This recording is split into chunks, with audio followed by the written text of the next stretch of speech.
Boston, Crockett's Victory Garden. Welcome to Crockett's Victory Garden. I'm Jim Crockett. It's hard to believe that when I set these pansies out just 1 week ago, there weren't more than 3 or 4 flowers on each plant.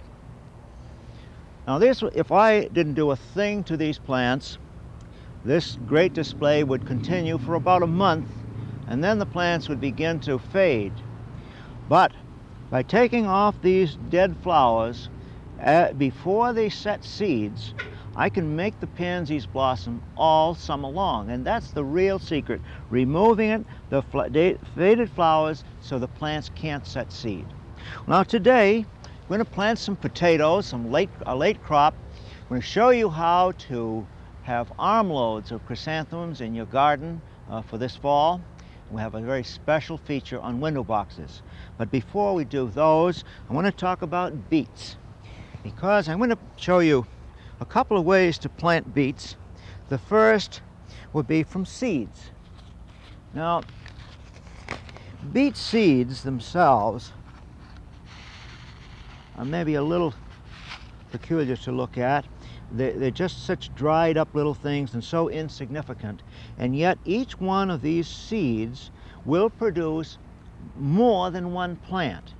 So we have to plant them rather sparingly along the row, about a ½ inch deep, and then we'll come along eventually and thin them. Now I'm going to just move up the row here and drop a few of these in. Now I'm planting these beets in a soil that has some 5-10-10 in it, because I'm not interested in a lot of top growth, which the first figure of nitrogen would indicate. I want a lot of phosphorus and potash in the soil. Putting these in so that they will be, I'm going to cover them about a ½ inch deep. We'll get plenty of beets out of here, but we will have to thin them. Very simple operation. Now to notice that I'm not planting a single row. I'm planting a double row. That means that the double row, spaced about 6 inches apart, will give me a chance to grow almost twice as many beets as I normally would. Cover them a ½ inch deep like this, firm them down, and then keep them moist. And moisture is the key. So that's one way to start beets at this time of year, from seeds. Now we have a beet relative we call Swiss chard. Now Swiss chard and beets are very closely related, and both beets is the only root crop that can be transplanted successfully in the garden, and the Swiss chard shares that same ability. Now what I will do with this is pull out a few seedlings which we planted about 3 weeks ago. These plants will keep producing foliage all summer long. Put them in roughly a foot to 12 inches, a foot to 15 inches apart, something like that. Excellent leafy vegetable. Now you keep picking off those fresh green leaves. More leaves come and will continue to come right up until very late in the fall. Just like that. Isn't that an easy way to start your Swiss chard? Now, if you don't start them this way, you can start them from seed, but by planted directly in the garden, we'll save quite a bit of time by having started them indoors. Now we come up to some beets, which we've done exactly the same thing to. Have some beet seedlings, roughly a month old. Now the ones that are seedlings at this point will come into full size for eating maybe a month before the ones that we set in as seeds. So this will be our early crop of beets. I'm going to put these in at our finished spacing of roughly 2 inches apart. Now those beets will be ready to harvest in June. The other ones will be July before we can do it. And we'll go right on down this row, make a double row again. Well, now let's go from beets. We'll talk about beans. Now beans are a legume.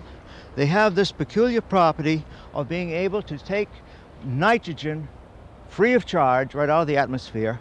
So I'm not putting any special or any fertilizer in the soil beyond the natural richness of our garden soil itself.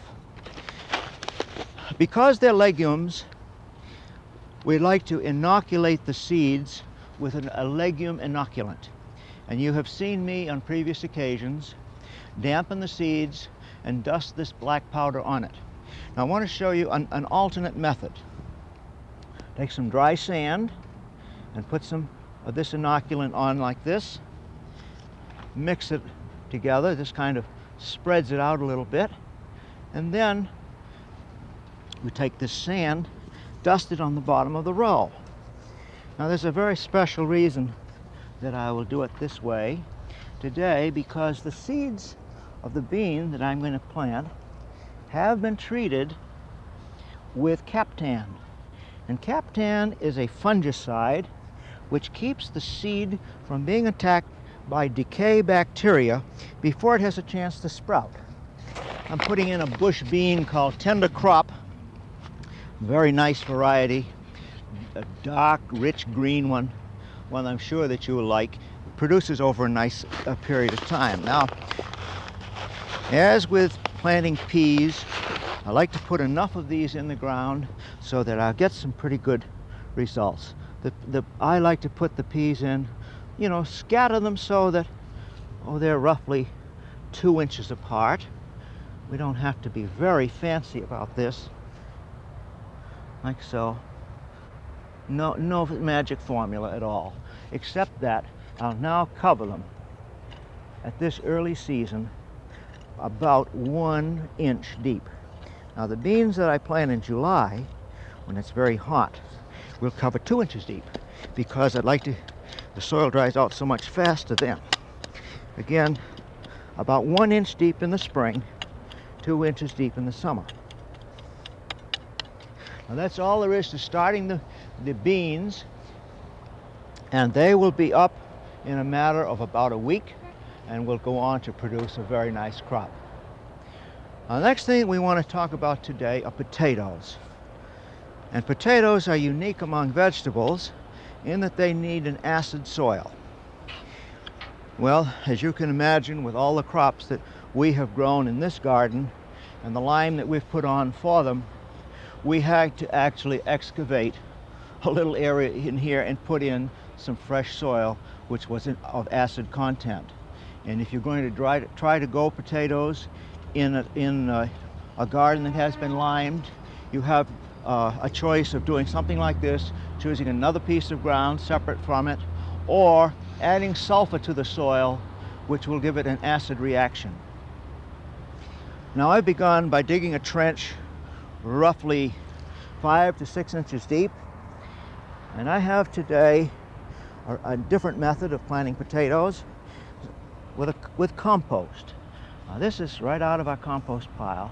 Notice that the leaves are partly decayed and partly not decayed.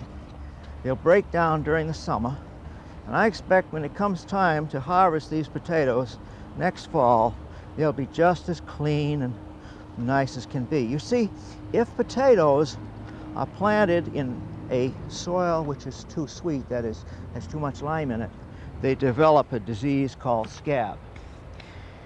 Well, potatoes do make seeds, but we don't plant potato seeds. We plant what we call seed potatoes. This is a typical seed potato. If you were to buy this type of thing from your garden center, be sure that you get a certified seed potatoes. From one potato such as this, we can get 3 or 4 divisions. Look for these eyes. You know what the potato eyes are like? We'd like to cut this into pieces about the size of a small egg, each to have about 2 or 3 divisions. Eyes, I should say, about 2 to 3 eyes. Well, this one is easy enough to do. There's 2 there. There's 2 eyes on each of these, as you see. An eye here and an eye here, another one there. There's a 3rd one down yonder. Now, if I put these in the ground raw, very good chance that they will start to decay because the bacteria is lying there in wait for them. Instead, I'm going to dust them in sulfur. Now, this is ordinary agricultural sulfur. This is something that you can get at any garden center. You don't have to go to a drugstore for it. This has been used since the days of the Romans to help in gardening. But this is only part of it. We'll dust these cut surfaces, and then we'll allow them to sit out in the sun for a day or two. And when they have done that, they begin to dehydrate and cauterize so that there will be no rot take place. Now, in this short row, I'm going to grow a half a dozen varieties of potatoes. The first one we call Norland Red. And we have here a couple of the pieces. You see how they've turned black from having been out in the sun. Now we're going to lay them on top of the, oh, I want to stop for a minute, back up. I want to talk about fertilizer, because your potatoes like a fertilizer low in nitrogen, high in phosphorus, and high in potash. A 5-10-10 is a good potato fertilizer. Scatter this very light on the surface. We don't need a whole lot with a compost in there. Then, to simplify things, I'm going to just so that the potato pieces won't actually hit the fertilizer, we'll just scratch that up a little bit, mix it up like so. Now, we're ready to put in those pieces of potato we call seed potatoes. Norland Red. I'm going to put them in roughly 9 to 12 inches apart, like so. The next one is Green Mountain. Green Mountain.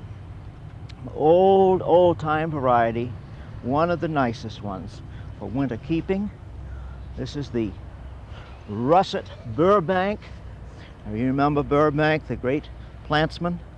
This is the one that we think of as the Idaho Baker. 2 pieces there. Superior, I'll put this label in. Superior, a rather modern but good variety. A couple of those. Beginning to run out of space in this. A Katahdin. Katahdin is a good winter keeper. Put in 2 of those in here. And we just about have room to put this variety Kennebec way down here at the far end of the row. Now I'm going back, it's a sort of a mixture of the traditional method and the one of using compost, which is relatively new. We'll cover those over 3 or 4 inches deep, pat them down and forget them. Now you notice that they're still below ground level, and we will fill in and hill up around the plants as they grow. Now I said that I would tell you how to have armloads of chrysanthemums in the fall. Last summer, these great clumps of chrysanthemum foliage started out as one little piece about so big. One little cutting, rooted cutting. Now, there are 2 ways that you can do it. You can take them off like this, stick them in sand and root, and plant them right away. But the big thing I like to do is to dig up a clump such as this, shake some of the soil off the roots, and just divide it.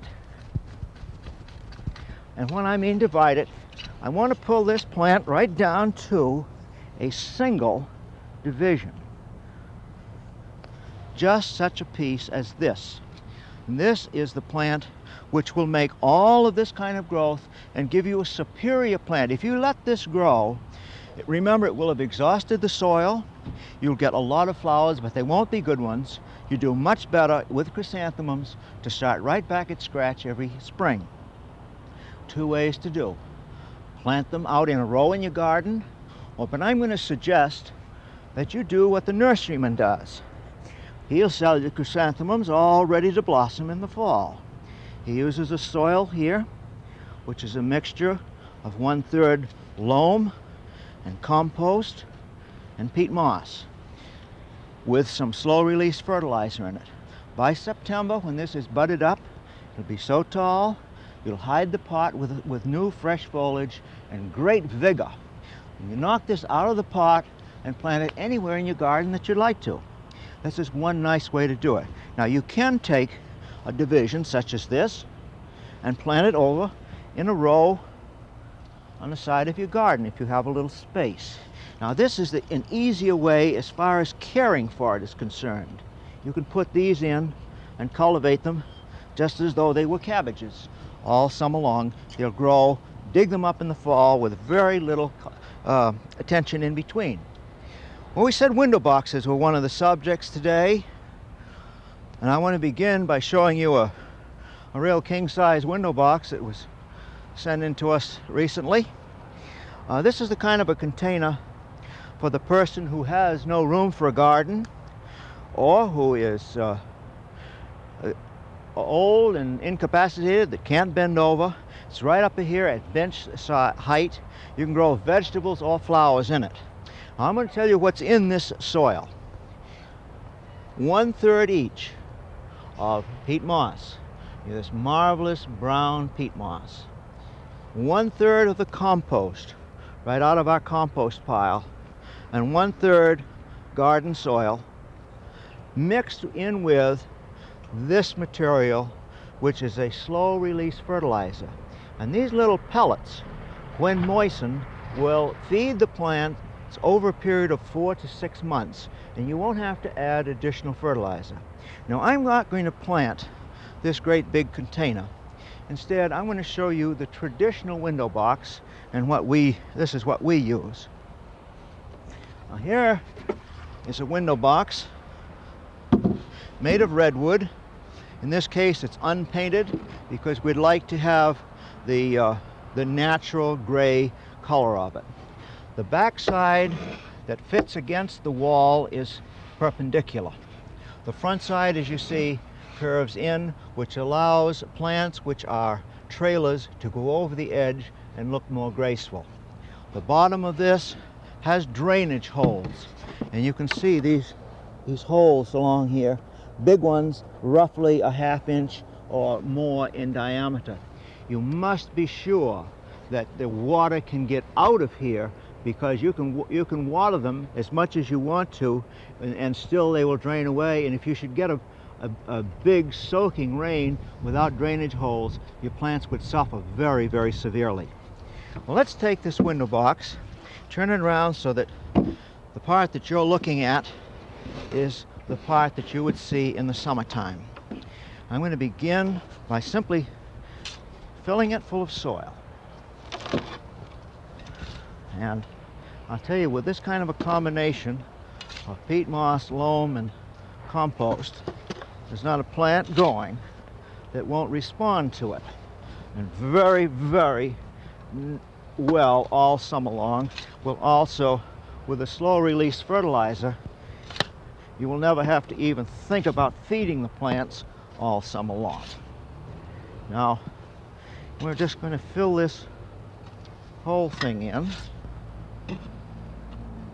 and then go back to here, level it off a little bit. I'd like to firm it slightly, so that we have about 1 inch of clearance here at the top, so that there will be room for the water to get in here.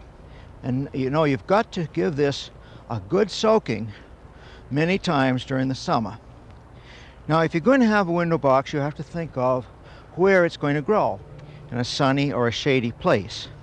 Also, you might want to choose colors that are harmonizing with the color of your house, for example. In this particular instance, I'm going to use a combination of mostly red, white, and blue, which is not always a good patriotic type of color. The color from the red will come from red geraniums.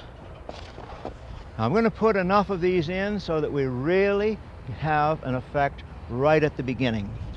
So we'll use geraniums such as this, tap them out of their containers, and because these are the taller plants, they'll go right up flush against this back wall. Don't plant them any deeper than they were growing previously, and firm them in. Now, we can plant geraniums along here. Although they don't have to quite touch each other at this stage because they will grow all summer long. But I can guarantee you that there will be one great blaze of color. So we have here a few geraniums against the back because they're the taller ones. I'm going to push those to one side and talk about some of the front plants. Now we have a choice here. For example, this one is lobelia. Lobelia. This has a blue flower. It's a trailing plant. He belongs right in the foreground of our window box. And I shall push this out of the 6-pack in which we planted them. We started all of these plants, of course, by seeds ourselves. This is the kind of a thing we'd like to get them before their blossoming size. And these will grow on and on all summer. I'm spacing these lobelias about every 8 inches apart, like that. And to pop them in the ground, I want them right on the very edge. You can even tip the plant just a little bit so to give it the idea that it is not going to be going straight up, but will tip over the front, like this. Now, I have a lot of different choices. Next, I could use this silver foliaged one here called Dusty Miller. This has a very attractive, just foliage, will become fern-like as the season progresses from these tiny seedlings. But for the moment, I'm going to use Sweet Alyssum, about as old a plant as you can think of. Sweet Alyssum. This is again, a creeping plant, a trailing plant, and it will fill in this whole area and cascade over the front. Now we have also, besides these plants for the sun, let's talk about shade plants. You can grow begonias, bromelias, patient lucy, caladiums, coleus, forget-me-nots, or the wishbone flower called Torrenia. Well, instead of finishing any more on this, let's go into the greenhouse and I'll talk first about some dried flowers.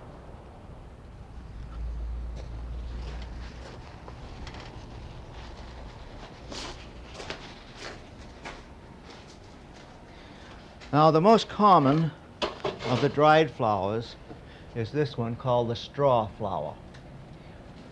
This is the way you often get them, with stems made of wire, because it's very easy once they have dried to simply run a wire up, and then you can do what you want to with them. This other flower next to it is statice.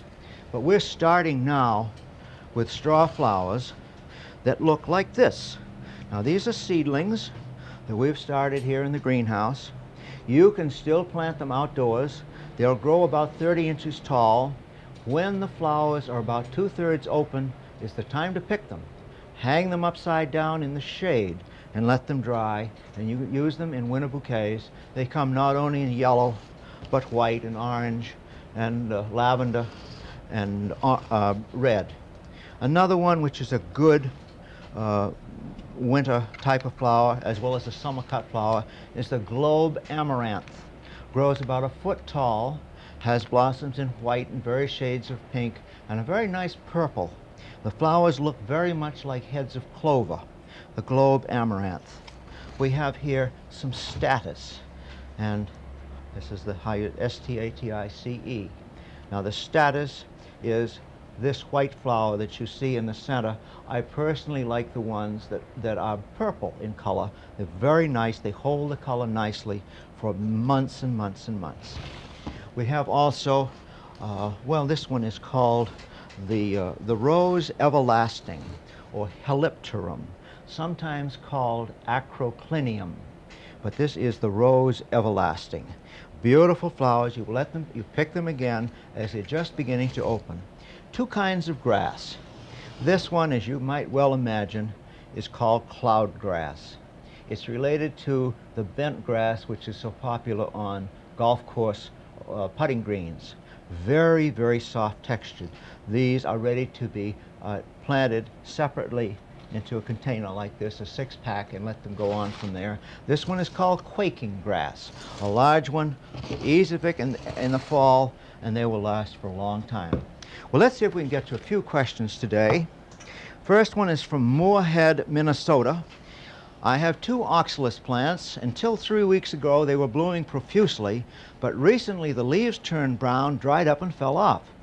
They're still blooming some. What is the trouble? Well, the plants are trying to tell you that they want to rest. And what you have to do now is just stop watering them, and all of the leaves will die away, and the bulbs will go into a resting period, and save them that way until next September. Plant them again in fresh soil, divide them out, and you'll have many more than you had to start with. Very good plant to live for many years if you allow it to have its resting period. This may be a little late in the season, but from Kansas City, what can I do to keep the temperature within my cold frame above freezing? Well, you can buy at a garden center or at some hardware stores what is called a heating cable, which you can put underneath the ground in your cold frame, and it converts it to a hotbed. And this is what we use outdoors in the early spring. From Rocky Hill, South Carolina. My kalanchoe was in full bloom on Valentine's Day a year ago, but it has not bloomed since. Plant seems perfectly healthy. What can I do? The kalanchoe of which you speak is similar to the poinsettia in its light requirements. It has to have a period of long nights and short days before it will blossom. And as long as it's in your house where the lights are turned on at night, it won't blossom. It will continue to make fine, healthy foliage. Usually we treat it as an annual plant, although it lives for many years. Florists grow it to blossom about in January and February and March, and then throw the plant away and start again next year. From Camp Hill, Pennsylvania, how do I get rid of wild blackberry bushes? What is the simplest, surest way? Cut them down and haul the old canes away. When the new growth comes up, and it'll be very thick and very strong, when it gets to be 6 or 8 inches tall, spray it or sprinkle it with a brush killer. Now, one of the good ones is called amate. It's the same thing you use to kill poison ivy. And you might have to hit it more than once, but that will do it. And that'll be the end of your blackberries. Well, they say that's all we have time for this week. Next week, we're going back to suburbia. There, we're going to plant a rose garden, we're going to plant an herb garden. I'm going to show you what to really do for varmint control. I'm Jim Crockett in Crockett's Victory Garden. I hope you enjoy the program every week.